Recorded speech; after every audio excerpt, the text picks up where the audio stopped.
In terms of marketing for the casual audience, Deontay Wilder versus Nate Diaz definitely makes sense. Now, where it doesn't make sense is the weight discrepancy and perhaps maybe even the skill level and the size difference that plays into a possible factor if and when they go through with this matchup. And by the way, done under mixed martial arts rules. Now, these two guys have a bit of a following when it comes to, let's say, the urban hood demographics of things, right? That's Deontay Wilder and Nathan Diaz in a nutshell. Those are the type of guys that are going to want to come and watch this fight with Nate and Deontay Wilder. And also the casual audience who has seen the likes of Nate Diaz and Deontay Wilder perform and lose in the biggest stages against Conor McGregor and Tyson Fury in their own perspective pay-per-view events. That was pretty much a huge marquee matchup in terms of marketability, in terms of attention. And now these two guys who don't belong in the same weight class, let alone in the same fighting sport, are going to fight each other in a sport where one guy is way above and beyond, more experience than the other. Now, here's the thing with Deontay Wilder that you got to understand. He is great for MMA, but at the same time, this is sort of a bully move for him to pick somebody like Nate Diaz as a possible opponent. And why is that? Because, let's face it, Nate Diaz is not going to go to the ground with you. He's not going to shoot a double leg takedown. He's not going to shoot a single leg. He's not going to pull guard. He's not going to try to do anything defensively or offensively on the grappling side of things to create a higher leverage for himself in the time of combat. He isn't going to do that. And the reason why is because he's used to fighting one way. Now, is he great at jiu-jitsu? 1,000% he's great at jiu-jitsu, but when will he use it? At moments where he gets taken down, or moments when he rocks somebody and he has to follow you down on the ground and possibly choke you or put you in a Kimura lock in whatever position or situation presents itself first. That's what Nate Diaz does. So, in turn, the old saying goes, every fight starts standing up. This is where Deontay Wilder has an absolute advantage. So why is that? Because you got to understand, even on the boxing side of things, Deontay Wilder can be the type of fighter that can get his butt whooped throughout an entire 12 rounds and then possibly knock you out in the 12th round in the same similar fashion that Carl Froch has done that to his opponents. Also, in other regards to that, here's another thing you got to understand. If Deontay Wilder was to go into MMA, he would be the type of fighter, by the way, similar to Paul Daly, you could take him down for the entirety of a 3-round limit fight, or maybe even a championship limit of 25 minutes, 5 rounds in the bag. And guess what? In the last and final round, when the entire fight you were taking him down and smothering him, he gets up and knocks you out. That's Paul Daly. I urge you guys to take a look at him. He has some of the most knockouts in European MMA history, and even Conor McGregor has mentioned that. He was a former Strikeforce champion. He was a UFC vet back in the 2010 days, got kicked out because he punched Josh Koscheck after the fight, while Josh Koscheck, a former AKA member at the time, was taking him down. And you know those guys in AKA are great at wrestling, right? So he wasn't able to do anything to him, trash-talking him in the entire fight, and then punched him in the ear after the bell, and then got kicked out. And ever since then, you've seen ahead on I-80 East. And ever since then, you've seen guys that have done way worse things in the world of professional MMA and boxing, and have not gotten the extent of the punishment that he has. And then also Paul Daly, not to get on a tangent about this guy, but he was also a former British Army serviceman who, by the way, served in the same cavalry and platoon as none other than Prince Harry. So a little fun fact if you guys want to look up Paul Daly. So back to Deontay Wilder. That's the kind of guy that he is. He is a type of guy that you could take down, outpoint for the entirety of a championship round, and then in the last minute, he can knock you out in the same similar fashion Leon Edwards knocked out Kamaru Usman in their rematch for the 170-pound championship. So that is a couple of things to look out for in Deontay Wilder. What mistakes he makes, whether it would be in boxing or MMA, and by the way, he's neither really a professional, let's say, technical aficionado in that aspect. He can counter you with the bomb that he has in his hands for any mistake that he makes throughout the entire fight, which in turn makes this fight with Nate Diaz really a mismatch and an unfair situation in every degree. But people are still going to go out and watch it because it is a casual fan's dream. Now, let's talk about the boxing guys that have gone into the world of MMA. Let's give James Toney some credit. He went in there against Randy Couture, who would not dare to box with him at any moment of that fight. And then, how about Ray Mercer stepping in as pretty much a tune-up fight for none other than Tim Sylvia, MMA Rules, because Tim Sylvia had a UFC fight planned ahead while he was fighting Ray Mercer in a regional show, and it gets knocked out. I'm talking about Tim Sylvia. He gets knocked out on his way to a UFC fight in a regional scene where he gets knocked out by Ray Mercer, the former world heavyweight champion in boxing. So we give credit to Ray Mercer on that end. Clarissa Shields, a longtime undisputed women's champion in boxing, steps into the world of professional MMA, gets a win, gets a loss by a decision, hangs in there, shows that even if she is lacking in these particular skills, that she's trying to show that she is one of the best and the baddest female fighters in the world, and I'm talking about Clarissa Shields. And then, of course, you have Holly Holmes in that end, where she literally won both world titles in both sports.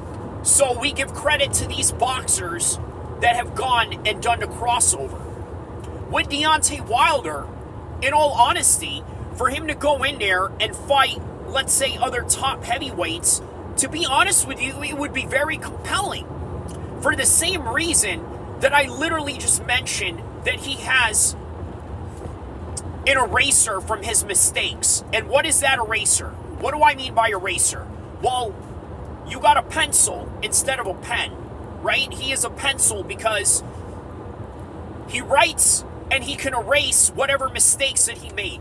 On a pen, you can't do that. You got to use a whiteout. So there is no erasing. There is, but obviously not within the immediate means of what that functioning tool can do. With a pen versus a pencil on that end, using it as a metaphor. Deontay Wilder can fix his mistakes. His knockout power is the pencil. So whatever it is that he is not able to showcase in the metaphorical penmanship, he's able to compensate and erase his mistakes and rewrite it again with the knockout power that he has. And he can do that with any heavyweight. The problem is, why do you want to do that against Nate Diaz? That's where this issue is really a problem for a lot of hardcore MMA fans that want to respect boxers coming into the world of MMA. Because I've always felt that if there was any man in the world of professional boxing that could transfer over, of course, a lot of people say Mike Tyson. Even some will reference Anthony Joshua and Tyson Fury, and rightfully so, because they were featured in the last UFC video game. I don't know if they're featured in this year. I'll have to go check. I have yet to buy the new game, but we will soon find out, and I'll probably make a separate video on it. But nonetheless, those boxers have the style for MMA. Anthony Joshua, Tyson Fury, Mike Tyson himself, and Deontay Wilder. Why? Deontay Wilder has a knockout power. Mike Tyson, the same thing. Great head movement and fancy footwork that can work in inside exchanges. Tyson Fury, great, because guess what? He emulates somewhat of a Dominic Cruz / early Travis Brown style. And then Anthony Joshua, because guess what? You look at a lot of prototype MMA athletes, Anthony Joshua is built exactly like that. He's built as a guy that seems like he can be adaptable to any sport that he wishes to compete in. Basketball, American football, maybe even Premier League soccer football, or rugby, which, by the way, a lot of lads that are the size of Anthony Joshua often participate in those types of sports in England. But obviously, Anthony Joshua is an inner city kid, so he is in the world of boxing and hence put all his time and effort in that particular skill set and niche. So all these guys can do it. They can transition based on these attributes that I have mentioned. But once again, the problem with Deontay Wilder taking a fight with Nate Diaz is that it is absolutely unfair to every degree because of the weight discrepancy involved. So please, don't forget to like and subscribe. We will have more updates on this matter at hand as the time goes on, because we're trying to understand, isn't Deontay Wilder supposed to fight Francis Ngannou? And for whatever reason, that's not going on. So why is it that they are going with Nate Diaz? Is it because that if he wants to make a splash in the MMA world, he wants to have a big name with, let's say, an easier time out? Because let's be honest, Nate Diaz is easy work for a lot of people. And a lot of people don't like to agree with that. Let me tell you why. Nate Diaz is an on and off type of fighter. You look at Khabib. Is this guy on and off to any degree in any circumstance? Not at all. Khabib is always on high, always on alert, always ready, always training, always in shape, never having a drunken moment because he doesn't drink beer, never having mental issues because guess what? He goes out and prays 5 times a day. And because of that, you are dealing with a guy that is virtually almost impossible to beat, because he has all corners and all boxes checked and all his ducks in a row. Nate Diaz is not that kind of fighter, which is the reason why he is very popular, very relatable to a lot of college-age kids who love to smoke pot, love to act rebellious, love to give the middle finger to authority as some sort of like Stone Cold Steve Austin hood MMA version, which is how we can describe Nate Diaz. And guess what? That's very popular. It gives you an edge to being a very marketable fighter. And then you come from this place, Stockton, where a lot of murders occur. Man, you remember with the Outlaws track, that guy says something to the effect of, I come from NEW Jersey where plenty murders occur. Well, guess what? Nate Diaz comes from a place where plenty murders definitely occur. And because of that, it makes him a marketable fighter. It makes him relatable to, guess what? A lot of people in the hood who, by the way, even Tyron Woodley can reference this as to say that they were not having a really good job of marketing to the urban community. And then in comes Conor McGregor. Out of all the fighters in the UFC, Conor McGregor was actually one of the few guys to really attract an urban audience to the world of mixed martial arts. And you got to ask yourself, how is he able to do that? Well, because of his style, his bravado, his aggressive demeanor, which a lot of gang members and people from the hood and people of that certain demographics can relate to. Yet he's a guy from Ireland. He names himself after the notorious B.I.G., embodies the style of being, let's say, flashy, being hyper-materialistic, and being overly confident. Having that American hip-hop attitude, which, by the way, correlates a lot with combat sports personalities, and I urge you to take a look at the last video that I did prior to this one. So it sort of relates into that, understanding the personalities and what attracts certain people to watch and compel them to get out of their way in a Saturday and possibly go and watch this guy fight because you just don't want to do anything else other than see how this guy does, whether he wins or whether he falls. And you want to see it all and the reaction and the human interest story that comes with that. Deontay Wilder, he definitely had that going on. He had this aspect of, I had to turn pro because I had to take care of my family, and a lot of people can relate to that. Also, coming from Alabama, in all honesty, I mean, come to think of it, Deontay Wilder strikes me more of as a country guy rather than as a hood guy in comparison to Nate Diaz. And by the way, how interesting is it that they allow Nate Diaz to drop the N-bombs, right? Because I remember one time in several episodes ago with Michael Bisping's Believe You Me podcast, he mentioned something to the effect where he cannot believe that Nate Diaz and the Diaz brothers drop N-bombs all the time. And strangely enough, Michael Bisping, in his British mind, sort of classifies Nate Diaz and his brother as white. And you got to remember, this is coming from a UK guy who doesn't understand the racial dynamics of America. And speaking of racial dynamics, how about the fact that Deontay Wilder created a storyline with Tyson Fury about bringing the hardships of, let's say, the history and what has happened throughout this country in the 1800s and the 1700s, right? When he made that comment, oh, till this day, there are just some words I don't want to say. You could just use your imagination as to what it is I'm trying to convey in this particular message. But Deontay Wilder had his own message as well. And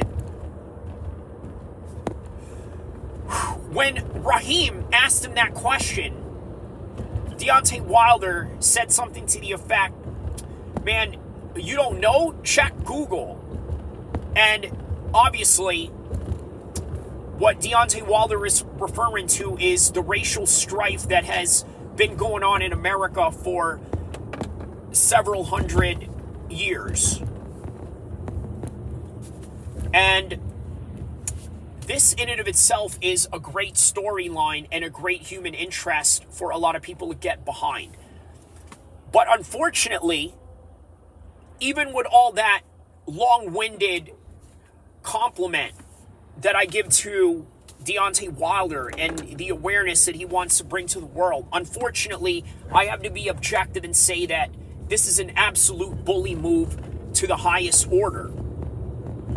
And if you say otherwise, you're either just ignorant of the world of combat sports, or you just want to be complicit, literally, in a crime of injustice.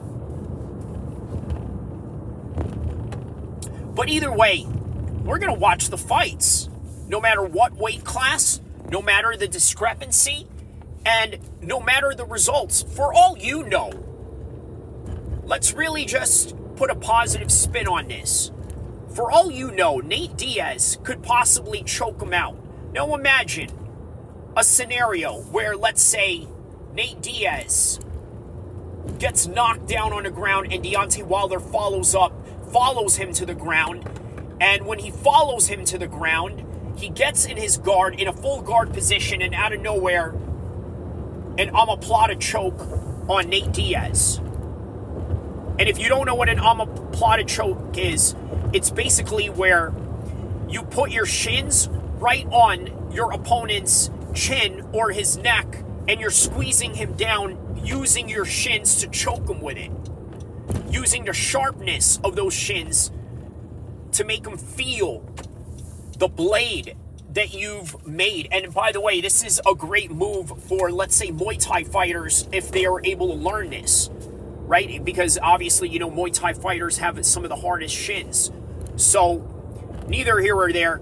Guys, that is all that I have for Nate Diaz and Deontay Wilder. Will the fight happen? Will it not happen? There's a high likely that I'll tell you that this fight happens. Why? It's easy work for Deontay Wilder, or so he thinks in his mind, and I've explained the different variations as to why and why not. And then the other side of it is that Nate Diaz is just an absolute warrior of a man. He will take on anybody, even against his own detriment. So don't forget to like and subscribe. Inshallah.